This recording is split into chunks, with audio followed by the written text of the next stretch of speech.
আবার আমার নবী বললেন দুইটা জিনিস যে ব্যক্তি আমার কাছে হেফাজত করতে পারবে, আমার কাছে যে ব্যক্তি জামিনদার হয়ে যাব আমি নবী তার জান্নাতের, এই দুটি ওয়াদা করবে আমি নবীজি কথা দিলাম। এই দুইটা জিনিস যে ব্যক্তি হেফাজত করতে পারবে আমি নবী তার হাত ধরে জান্নাতে নিয়ে যাব। আপনারা কে কে রাজি আছেন রাসূলুল্লাহর সঙ্গে জান্নাতে যেতে? আবার হাত ধরে তুলে দেখান, মারহাবা বলেন। তার মধ্যে এক নাম্বার হলো, আমি আজকে কথাগুলো বলি বাংলা ভাষায়, কথাগুলো বলে যায় বাবা শোনো। এক নাম্বার হলো দুগালের মধ্যবস্তু, এই মুখটারে পবিত্র রাখতে হবে, জিহ্বাটারে কন্ট্রোল করতে হবে। এই মুখ দিয়ে গাঁজা খাওয়া যাবে না, মদ খাওয়া যাবে না, এই মুখ দিয়ে কাউকে গালি দেওয়া যাবে না, মুখ দিয়ে কারোর গীবাত করা যাবে না, মুখ দিয়ে কারো ফাহিশা কথা বলা যাবে না। এই মুখটা যে ব্যক্তি পবিত্র রাখবে, নবীজি কথা দিছে, আমার নবীজি বলছে সাহাবীরানে, এই যে ব্যক্তি এই মুখটারে মুখেই জিহ্বাটারে কন্ট্রোল করতে পারবে আমি নবী তার হাত ধরে জান্নাতে নিয়ে যাব। আর এক শ্রেণী হলো যারা দুই পায়ের মধ্যবস্তু, যেটা পুরুষলিঙ্গ স্ত্রীলিঙ্গ, এই দুইটা একমাত্র স্বামী স্ত্রী ব্যতীত অপচয় করবে না পৃথিবীর মধ্যে। ও আমার যুবক বাবারা, আমার যুবক বাবারা মাহফিল দিছ, একটু লক্ষ্য করো যুবকেরা শোনো। নবীজি বলছে সাহাবীরা রে, যে ব্যক্তি দুই পায়ের মধ্যবস্তু স্ত্রীলিঙ্গ পুরুষলিঙ্গ, এইটা একমাত্র স্বামী ব্যতীত অন্য কোন পুরুষের কাছে যাবে না, ও স্ত্রী ব্যতীত অন্য কোন নারীর কাছে যাবে না। আল্লাহ রাব্বুল আলামিন আল্লাহ নবী ওয়াদা করেছে, আমি আল্লাহ রাব্বুল আলামিনের রাসূল কথা দিলাম, ওয়াদা করলাম আমি নবী তাদের হাত ধরে জান্নাতে নিয়ে যাব।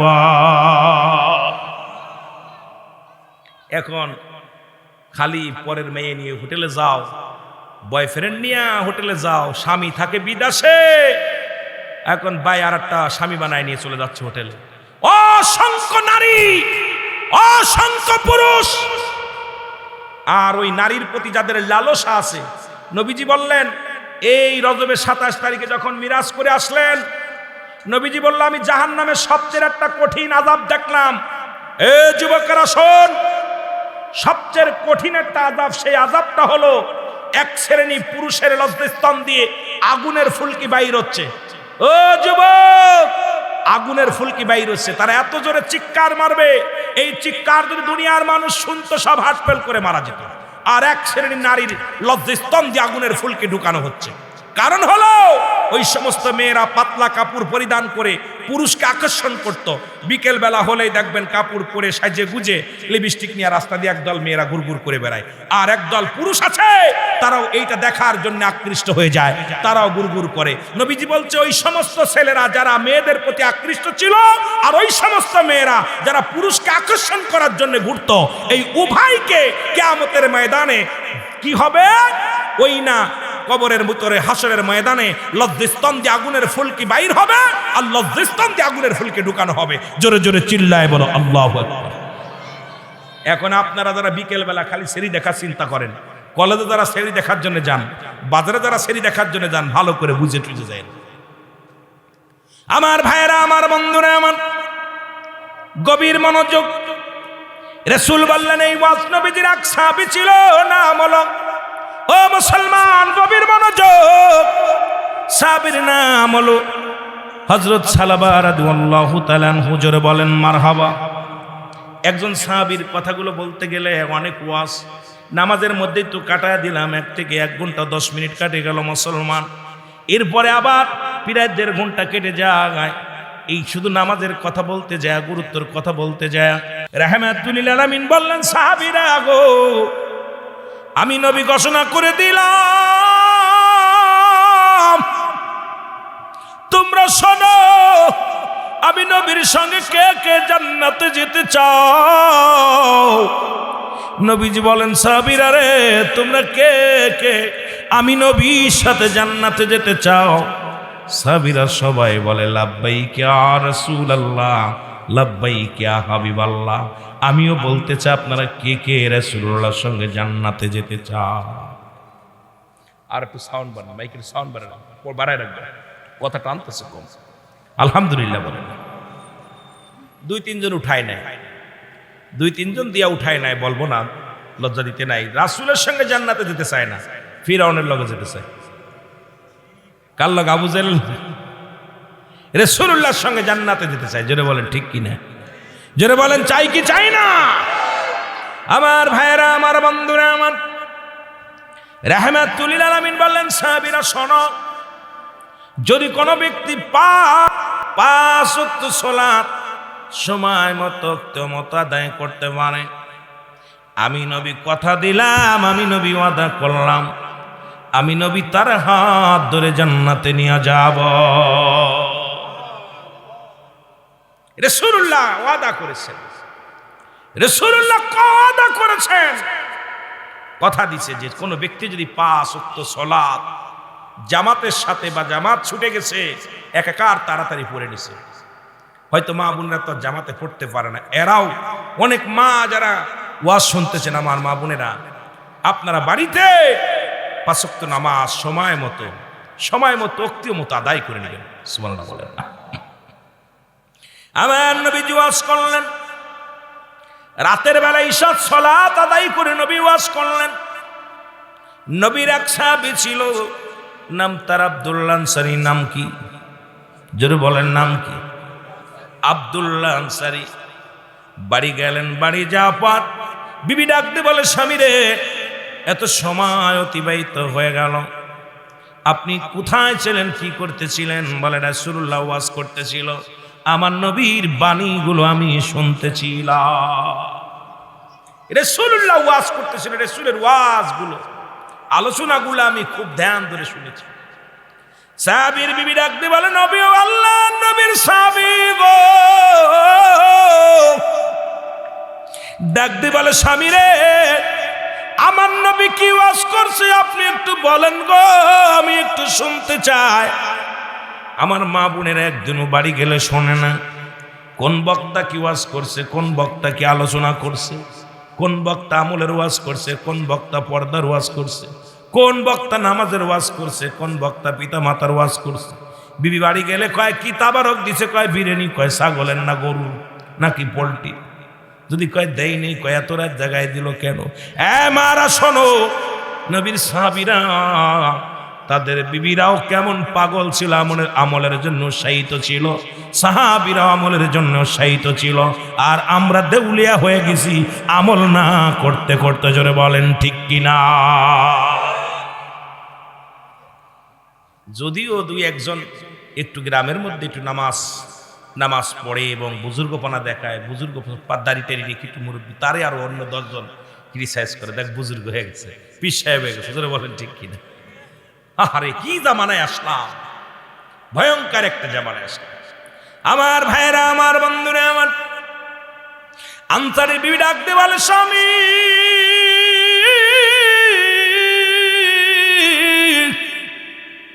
রাসূলুল্লাহ কি ওয়াজ করছে একটু বলেন গো। আমার নবীজি কি ওয়াজ করেছে একটু শোন আমারে। বিবি ডাকতে কয়, স্বামী রে, ও স্বামী, রাসূলুল্লাহ কি ওয়াজ করছে একটু বলেন।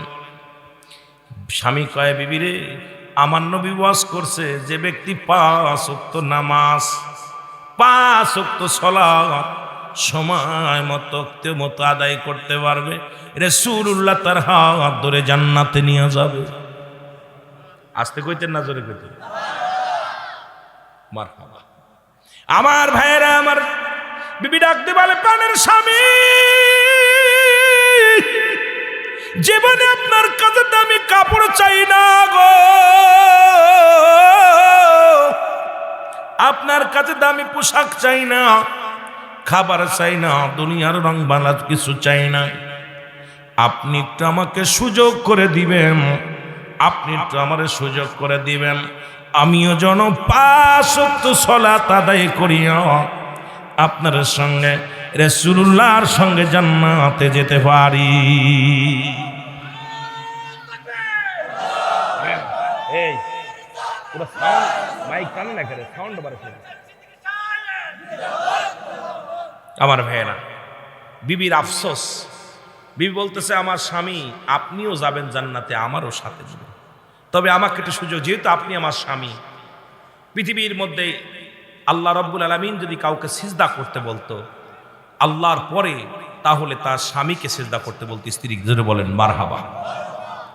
স্বামীর মূল্যায়ন স্ত্রী। আমাদের দেশে এখন মূল্যায়ন নাই, কারণ এখন দেশের ওপরে আমাদের মা বোনেরা জানে না তাদের স্বামী কি মূল্যায়ন, স্বামী যে কি রত্ন, স্বামী কি জিনিস। নবীজি বলতেছিল আম্মাজান আয়েশা কি, আম্মাজান আয়েশাকে বলিয়া, হে আয়েশা শোনো, আমি কিয়ামতে আমি আল্লাহ আমাকে এই যে রজবের মাস যখন দিদার করেছিল রাহমাতাল লিল আলামিন 27 রজব, নবীজি বলতেছে আয়েশারে আমি দেখলাম জাহান্নামে 99% মেয়েরাই জাহান্নামে। আল্লাহু আকবার বলেন না। আম্মাজান আয়েশা বলতেছে ইয়া রাসূলুল্লাহ কিসের জন্য? বলো ওই সমস্ত মেয়েরা তাদের নামাজ রোজা হজ যাকাত কোনোটাই কমতি ছিল না, কিন্তু তারা স্বামীর লানত করত। এই লানত করার কারণে মেয়েরা জাহান্নামে। আম্মাজান আয়েশা বলে ইয়া রাসূলুল্লাহ লানত কাকে বলে? নবীজি বলেন লানত হলো যে সমস্ত মেয়েরা স্বামীকে অভিশাপ করে, গালি দেয়, স্বামীর দুর্নাম করে।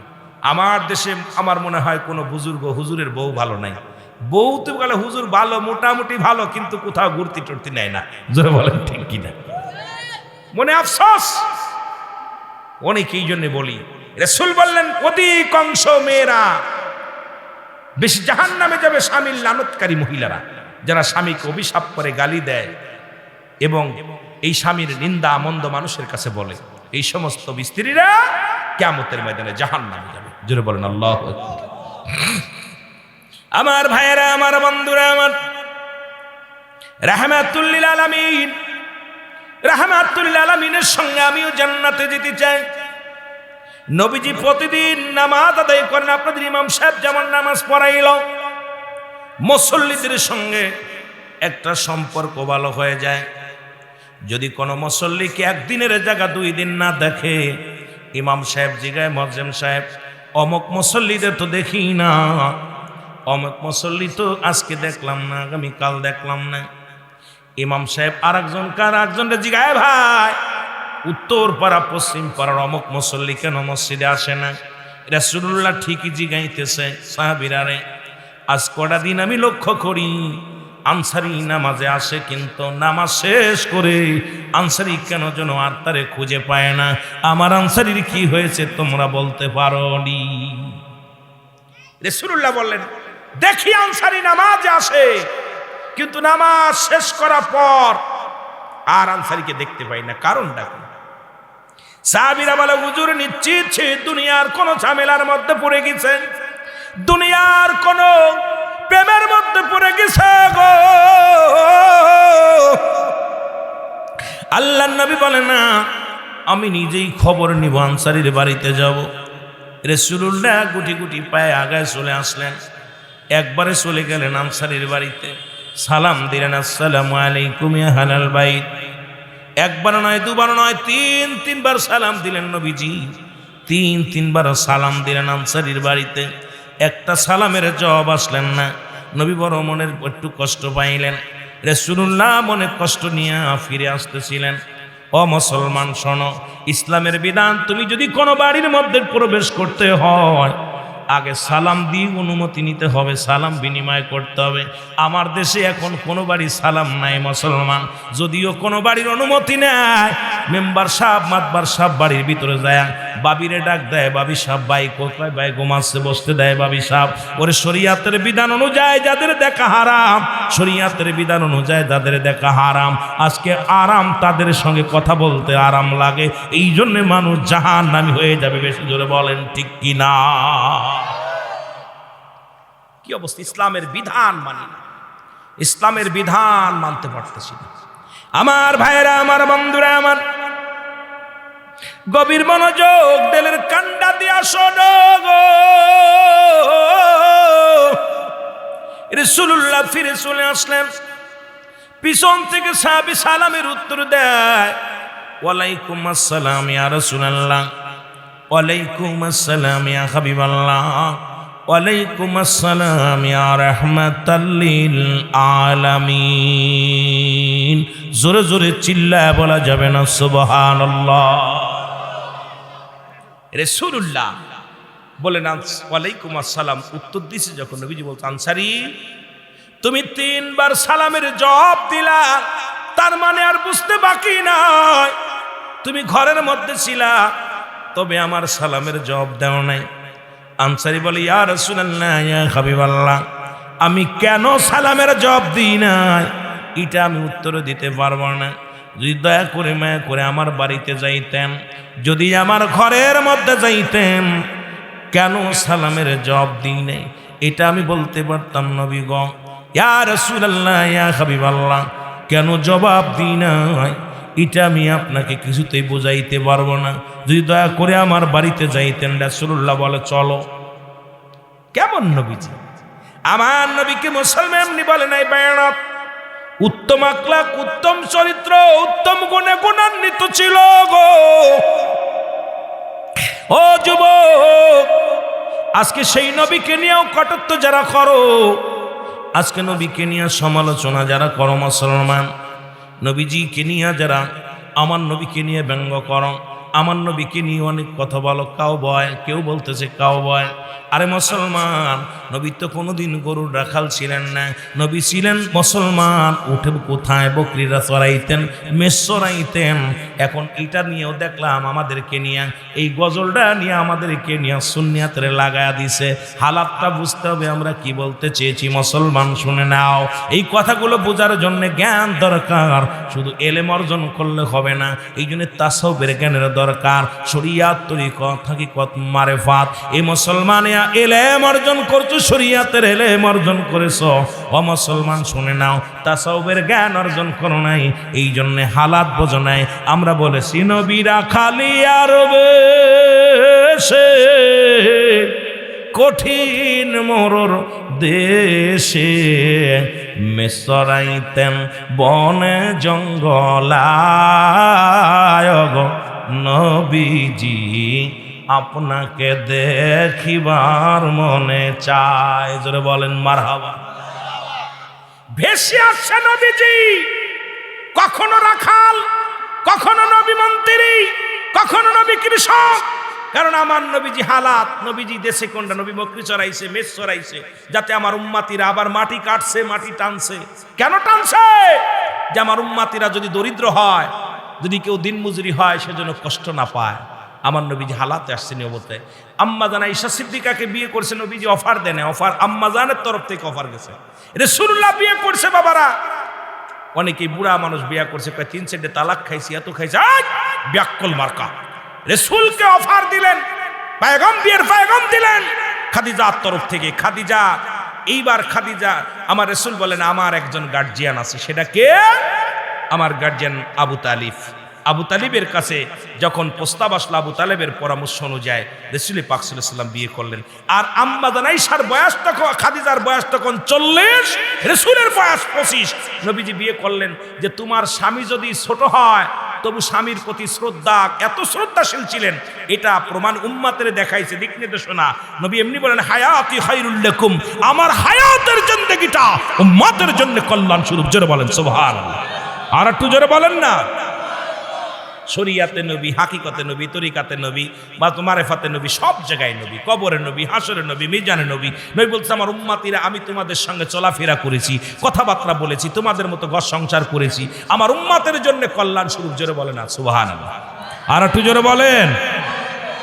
আম্মা জান আয়েশা খাদিজাতুল কুবরা নবীকে এত ভালোবাসতেন, নবী যতদিন পর্যন্ত শরিয়াতে ছিলেন আম্মা জানকে ভুলতে পারে নাই।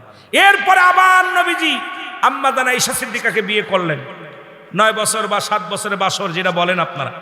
আমার নবীজি বিয়ে করলেন অল্প বয়সী একটা মেয়েকে। এটাও প্রমাণ করার জন্য আমার দেশের অনেক নেতারা বলতেছে অন্য রাসূল বিবাহের ব্যবসা করেছে, আবার নবীজি ছোট ছোট মেয়েদের বিয়ে করছে। এই পাগলের দলেরা, রাসূল বিয়ে করছে তোমার উম্মতিরাদের বুঝানোর জন্য। তোমার স্বামী যদি বুড়া হয়, তোমার বয়স যদি কম হয়, তবু তোমার স্বামীকে সম্মান করো, স্বামীকে কি করো, সম্মান করো। আমার নবীকে এত সম্মান করতেন আম্মা জান আয়েশা সিদ্দিকা, কখনো তো নবীকে বুড়া বলে নাই।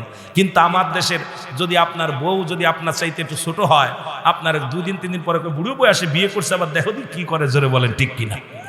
যাতে বুড়া বলতে না পারে, বুড়া বলতে না পারে। আমার নবী উম্মতের জন্য বিশাল একটা দিক নির্দেশনা। জোরে বলেন ঠিক কিনা? আপনার প্রশিক্ষণ দিলেন, আপনি তার বিরুদ্ধে কথা বলেন। হাই ভাই, রাসূল রাখালিয়ার ভেসে আসছেন। রাসূল কখনো রাখালের ভেসে আসছেন, কখন ব্যবসার কাজে গেছেন, নবীজি কখন দাওয়াত দিতে গেছেন, কত হালাতে নবী গেছে। দেখেন না রাসূলুল্লাহ যে আপনারা শুনেছেন আমাদের সাইদি সাহেবের একটা ওয়াজের ভিতরে, আমি নিজে শুনেছি ওয়াজটা, যে বুড়িমা পালাইতেছে বুঝা নিয়া, রাসূল পাক সাল্লাল্লাহু আলাইহি সাল্লাম সামনে দেখা, নবীজি বলতে বুড়িমা কই যাও? আরে বাবা কই আস যাবো, ওই আব্দুল্লাহর বেটা মুহাম্মদ সে নাকি ধরে ধরে কালেমা পড়াচ্ছে, তার যন্ত্রণায় আর বাড়ি ছেড়ে পালাইতেছি। কয় মাগো তুমি কই যাও? কয় আমার ছেলেরা ওই পাহাড়ে আছে, ওখানে আছে, তার কাজ যাচ্ছে। কয় মাগো তোমার বোঝাটা দাও আমি বহন করি। কেমন নবী ছিল, রাসূলুল্লাহ তার বোঝাটা বহন করলেন। রাসূল পাক সাল্লাল্লাহু আলাইহি সাল্লাম বুড়িমার বোঝাহা মাথায় নিচে নিয়ে হাঁটতেছে, টুপলাটা মাথায় নিয়ে হাঁটতেছে। বুড়ি তো সামনে গালি দিতে দিতে যাচ্ছে, ভরা পড়া মরে না কেন, আব্দুল্লাহর বেটা মুহাম্মদ এর যন্ত্রণায় বাড়ি ছাড়ছি, ঘর ছাড়ছি, সব ছেড়ে চলে আসলাম, গালিগালাজ করতেছে। এইবার বুড়িমা আস্তে আস্তে যায় ছেলেরা ডাক দিছে, বড় ছেলে, মেজো ছেলে, ছোট ছেলে চলে আইছে। মা কয় বাবারে এই লোকটা আমারে নিয়ে আইছে। কয় মা গো কারে নিয়ে আইছো? যার ভয়ে আমরা ঘর ছেড়েছি, বাড়ি ছেড়েছি, তাকে শেষমেশ আমাদের কাছে নিয়ে ধরে নিয়ে আইছো। বুড়িমা বলে বাজান রে, যদি সেই মানুষটা হয়, ইনি যদি সেই রাহমাতুল লিল আলামিন হয়, আর দেরি করো না, তোমরা কালেমা পড়ে নাও। যে মানুষটাকে এত গালি দিলাম, যে মানুষটা আমার বোঝা বহন করলো, আরে আমরা একটু মৌলবী হইলে কত পাওয়ার, ওরে ভাই কুলাকুলি করি না। আমিরুল আমিন সিদ্দিকী ওয়াজ আসলে মুসাফা করতে হলে তোফাত দাগ কাটে সরে যেটা বলেন ঠিক কিনা? আরে অহংকার, আরে অহংকার, কাপড়ে ময়লা লাগবে বলে কুলাকুলি পর্যন্ত করি না, জোরে বলেন ঠিক কিনা? আমার রাসূলুল্লাহ সঙ্গে সঙ্গে বুড়িমা বলে বাজান রে, যদি মুহাম্মদ হয়, তারা আমি তোমাদেরকে বলতেছি আর দেরি করো না, কালেমা পড়ে মুসলমান হয়ে যাও। জোরে বলেন সুবহান। আর একটু জোরে বলেন না। নবীর আদর্শ আমাদের ভিতরে নাই, আমাদের ভিতরে নাই। আমার ভাইয়েরা, আমার বন্ধুরা, আমার যে কথা আমি বলতেছিলাম, গভীর মনোযোগ। রাহমাতুল লিল আলামিন বললেন আনসারী রে তুমি চলো, বাড়িতে চলো।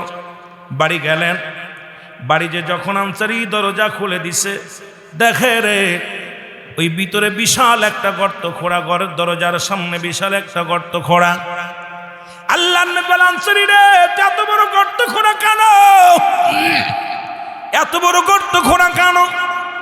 আনসারী বলে ইয়া রাসূলুল্লাহ, ইয়া হাবিবাল্লাহ, নবী গো, নবী গো, আপনি যখন আমারে সালাম দিয়েছিলেন, ইয়া রাসূলুল্লাহ, ইয়া হাবিবাল্লাহ, আপনার সালামের জবাব আমি দিতে পারি নাই, কারণ এই গর্তের মধ্যে আমি উলঙ্গ অবস্থায় বসেছিলাম। পণ্যের ভিতরে কোনো কাপড় ছিল না। এ আমার ভাইয়েরা, আমার বন্ধুরা, আমার এই নামাজের জন্য রাহমাতুল লিল আলামিন নামাজের জন্য মেহনত করেছে, সাহাবীরা করেছে, হক্কানি আলেম ওলামারা করেছে, ওলি আল্লাহ করেছে। আর সেই নামাজ আজকে আমার দেশের মানুষ মসজিদ বেড়েছে, নামাজি বাড়ে নাই। যদিও নামাজি বেড়েছে, ইমানদার বাড়ে নাই। মুসলমান, আমি আপনাদেরকে বলবো, সমস্ত খারাপ কাজ থেকে বাঁচায় একমাত্র নামাজ। লা কখন ইল্লা ব্যতীত হুজুর মানে হাজির নাজির, খল মানে আত্মা, সালাত মানে নামাজ। লা কখন ইল্লা ব্যতীত হাজির নাজির, কল মানে আত্মা, সালাত মানে নামাজ। লা সালাতা ইল্লা বি হুজুরিল কল, হুজুর মানে হাজির নাজির। এই নামাজ, নামাজের ভিতরে যখন দুনিয়া ঢুকে যায়, নামাজের ভিতরে যখন দুনিয়া ঢুকে যায়, সংসার ঢুকে যায়, ছেলে মেয়ে ঢুকে যায়, আপনারা বিশ্বাস করবেন না, আপনাদের কেমন হয় জানি না, আমি নামাজ দাঁড়াইলে অনেক সময় নামাজের ভিতরে দুনিয়া চলে আসে, মাহফিল চলে আসে। মাহফিলের ভিতর, ওয়াজের ভিতরে চিন্তা করি আরো দুই মাইল যাইতে হবে, চিন্তা করি নামাজ পড়িয়া চিন্তা করি আল্লাহ এখনো চট্টগ্রাম অনেক দূরে, কখন ধরবানে। তা দুনিয়া বাল্যকালের স্মৃতিগুলো নামাজের ভিতর চলে আসে, জোরে বলেন ঠিক কিনা? আসে না? আসে না? যদি কয় আসে না তাহলে তো আলহামদুলিল্লাহ, তবে আপনাদের আসে কি জানেন, তো আমার ভিতরে এসে যায়। এখনো একগোস্বভাবে নামাজ পড়তে পারি না। এই জন্য নামাজিরা বেশি, সবচেয়ে বড় চোর হলো নামাজি চোর, সবচেয়ে বড় চোর নামাজি চোর। দেখবেন নামাজ পড়তেছে, কপাল ছুলে ফেলেছে, এরপরও নাতিরে বিয়ে করতে চায়, এরপরও বেগানা নারীর সঙ্গে কথাবার্তা বলে, বাজার ঘাটে যায়, ওজনে কম দেয়, মিথ্যা বলে, মিথ্যা কাজে সাক্ষী দেয়, মিথ্যা মামলায় সাক্ষী দেয়, দুনিয়ার মধ্যে অন্যায় কাজ করে বেড়াইতেছে। মাত যদি হতো, ও যদি আল্লাহকে প্রকৃতই সেজদা করতো, রব স্বীকার করে আমার মন বলো দুনিয়ায় কোনো খারাপ কাজ করতে পারতো না। দাড়ি পেকে গেছে নামাজ পড়তে পড়তে, কপাল ছুলে ফেলেছে, এরপরও এখনো তার চরিত্র কন্ট্রোল করতে পারে নাই, এখনো তার নেশার ভালো হয় নাই। বাজারে যাইব, মানুষকে ঠগাইব, ফাও কথা বলবো, মুখ খারাপ করব, ভাষা ভালো না, তাহলে বোঝা গেল আপনার নামাজ হচ্ছে না। জোরে বলেন ঠিক কিনা, কথা বলেন ঠিক কিনা। এই সমস্ত মানুষগুলো নামাজ, এই নামাজিগুলো আবার বিপদে যাবে। ফায়লুল লিল মুসাল্লিন, এই মুসাল্লিগণ আল্লাহর দরবারে ধরা পড়বে, কঠিন ধরা পড়বে।